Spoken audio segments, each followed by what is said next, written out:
Hi, gang. Yes, it is I, Bodhi, Rich Wilson's son.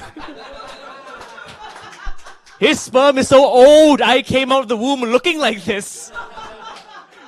Hello, my name is Sam C. It's nice to be in this basement doing comedy for y'all. As you can see, I am the token minority of the evening. Yeah, that's how you get funding! I come all the way from Singapore, and for the Americans that are watching, hi! That's a part of the world you've never been to.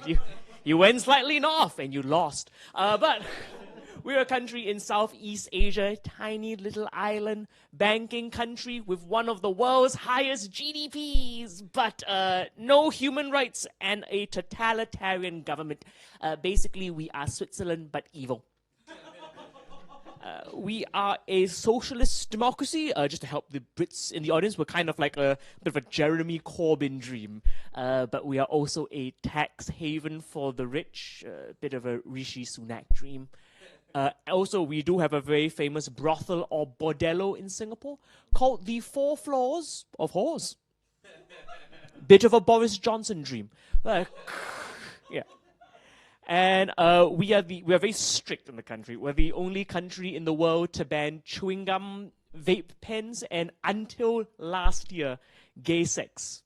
Now, there's a very easy joke about them banning anything I like to blow, but it's a cheap joke, and cheap jokes are like sex. I should get paid better for both.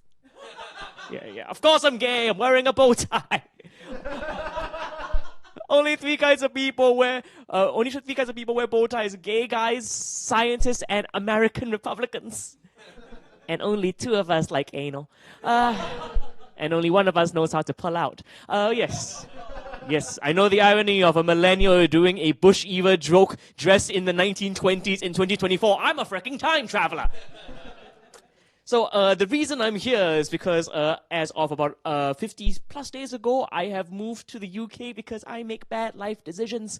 Yes, moved all the way here to be in a studio with 5 people. And you think that's bad? That's good. Because I escaped from far worse. Singapore, I was part of Singapore's first ever comedy panel show. First one ever, and they went, hey, Sam, you guys are the first, so say whatever you want, do whatever you want. Don't be afraid to be yourselves. So we got cancelled.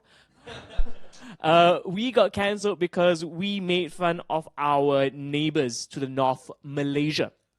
If you don't know much about Malaysia, they are very Muslim, very angry. And a few years ago, they had a government-backed list on how to spot a homosexual. Top 3 things on the list. Number 1, they like to wear tight clothing. Number 2, they like to go to the gym. And number 3, they like taking pictures at the gym with their clothes off. And I'm like, this is not a gay man. This is The Rock. So that's the kind of crazies we were dealing with. I made fun of their prime minister at the time. His name was Najib Razak. You know, the usual like, oh, your prime minister is a bit of a thief, taking money from the people, keeping it for himself. Bit of a thief. And we got into trouble for that because we were correct.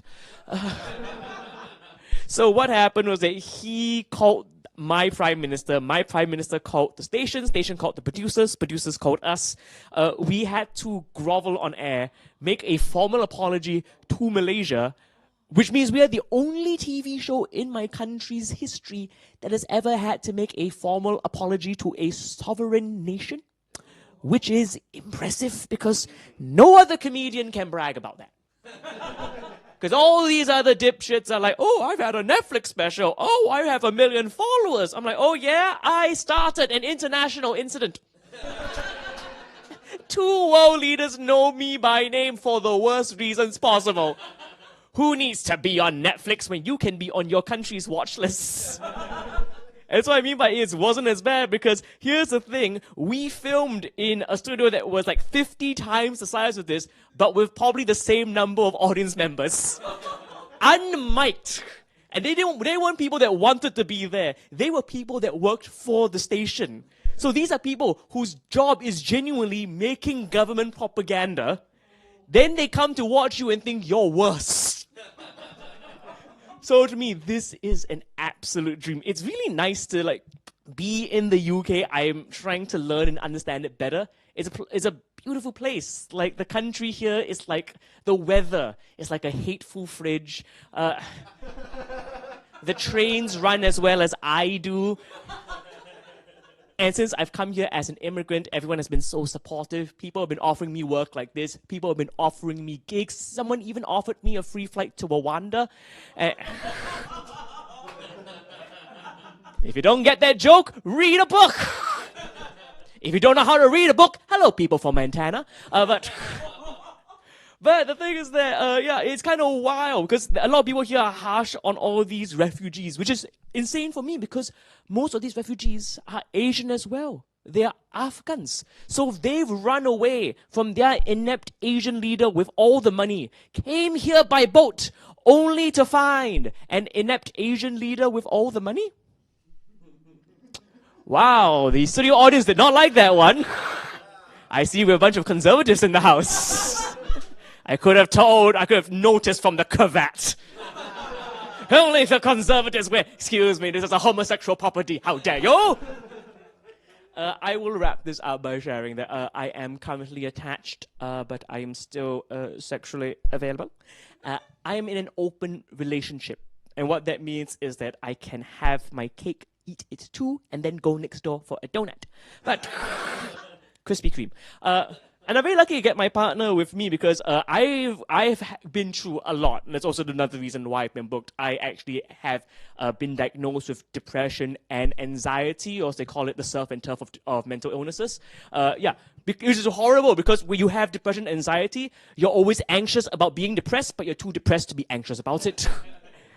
And since I've been here, I'm kind of worried because I am tempted to get tested for autism because some people have told me, some experts told me I might have it along with, was it ADD, which I do not want because I already have depression and anxiety. I cannot collect them like fucking Pokemon. I am like the Thanos of mental illnesses. 4 gems and all I'm missing is being a furry. So... But here's the thing with me and my partner. I am 5'5". I really am this short. Not a joke. They had to zoom the camera in to keep me in frame. I'm literally in front of the camera right now. This is actual size, gang.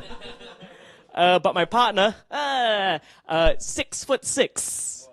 Yeah, if they stood in the camera, you just see like tits. It's just, and this would be a much better show. Woo, yeah, yeah. You know what it says, green screen. Yeah, but because of that, we have a lot of interesting dynamics. We don't have sex toys. We have a sex ladder. And all my friends were asking, oh my God, Sam, you know, who's the top? Who's the bottom? Who's the train? Who's the tunnel? And then I'm like, it's less of a train and a tunnel. More of a skyscraper and window washer. Like in the bedroom for protection, I wear a condom and a parachute. So... but because of the, you know what? No, the last joke was too dirty and I care too much about you people to do it live on this show. So you gotta watch me live then. That's my set. Most comedians would end on a better high, but I'm not being paid enough to, and it's a true Asian. I'm not gonna work overtime for free. Bye, gang.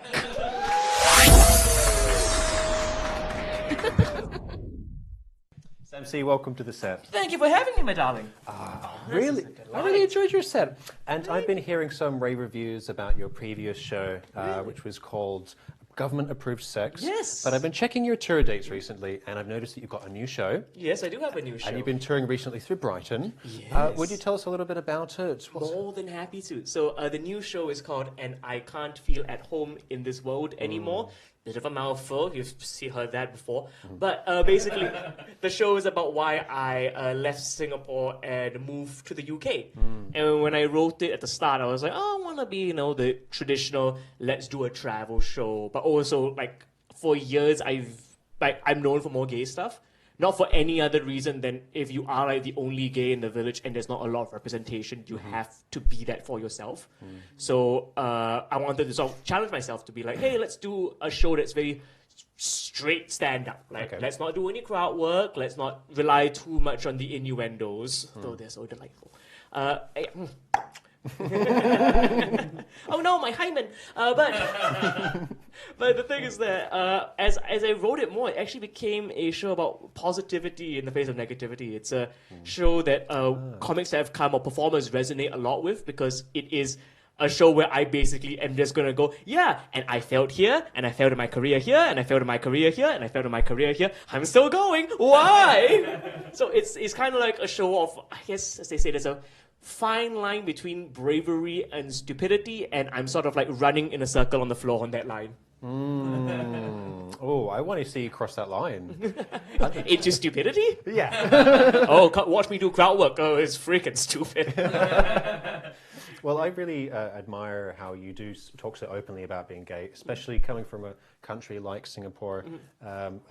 I can't relate to it in quite the same way, because it was at least legalized, I think, in the late 70s in Australia. But one of the things I really enjoy when you stand up comedy is that you talk about going to gay bars and how that helped you growing up to kind of find yourself. Do you find differences in the kind of the scenes internationally? Yeah, it's somehow the more repressed it is in the country, the better the gay bar is. Cool. Yeah. Oh, if you go to, let's say, like a Malaysian gay bar, people are dancing. I went to was it the GAY bar in London? It's like the known one, and I was like, oh, it's gonna be fun. It was just kind of people just bobbing. Bobbing is like, and just doing like which one can I sleep with? And it was like, there was no fun. There was no like outward joy, because when you have everything already, you don't really have a reason to celebrate. But when you have so much against you, you cherish every small moment. Yeah. Like my friends in Malaysia, they had like club nights where this year alone they get raided. The police come, they harass them. I have performed as an openly gay man in places like Brunei. I have seen the issues. So for me, when you travel, it's like respect. Gay bars are so important, and it's the joy that needs to be there, but also it's supporting. I think I don't think it's controversial of me to say this, but trans people going through a very hard time right now. A lot of gay men, especially a lot of cis gay men, are not supporting their trans siblings, and they got to do that. You got your rights, you got everything good, you got your crappy little flat, now go support this person. Go give back to the community. Don't just like, no, I'm just going to wear a jockstrap on the float. No, donate. Don't just wave the flag. Donate, do something, support them. And acknowledge in the street. Intervene. Yes. 100%. So when you were young and in comparison to now, if you like zoom back in a kind of a time funnel, and just as a side note, I really respect how you talk about mental health in your comedy set, something I do as well, and I think it needs to be spoken about more. What advice would you give to young people now who are just finding themselves going out to venues, to like keep their mental health positive? Oh, that's a very good question. Mental health is so different now, because when you grew up and I grew up, and I think it was around the same era, we didn't have the internet. For better or for worse. I had a little bit of it growing up, and I had some resources. Now, the good thing is that they have so much resources, so much availability. They've got things in the US like the Trevor Project, where people can message and write to people standing by live to chat and discuss, and that's so useful. But on the other hand, they get exposed to so much hate and anger, and it's like, this is such a weird thing to say, but honestly, keeping off social media is healthy. I mean, I understand as someone whose my entire career is based on having social media. Yeah. It's an insane thing to say, but it's just taking those breaks from it. Like, make sure your algorithm is healthy. Like, stop going down the doom scroll. Find the cute animal pictures. Go play a dumb game. Baldur's Gate 3 is great. Go play that. That's 80 hours of your life you're never going to get back. But there's no one harassing you there. It's a good thing. Go read a book. Books, you know what those are, kids? Soft cover, hard cover. I tried one, but I couldn't scroll through it. No. I just like, whoa, oh shit, it's flu. Yeah, but I think honestly what kids need to do in the younger generation, not even kids, but the younger generation, have to be able to be disciplined enough to not stay on there for too long. It is a very dangerous place. And, find what you like. Now there's more resources to find your nerdier stuff, your more queer stuff. Go find your clan. Go find a place you feel at home in. Great words of wisdom there. Samsi, it's been such a pleasure having you on set. Thank you for your insights, and thank you for your amazing comedy set. You're very kind. Thank you, darling. Ciao. Yeah! Now let's start the orgy!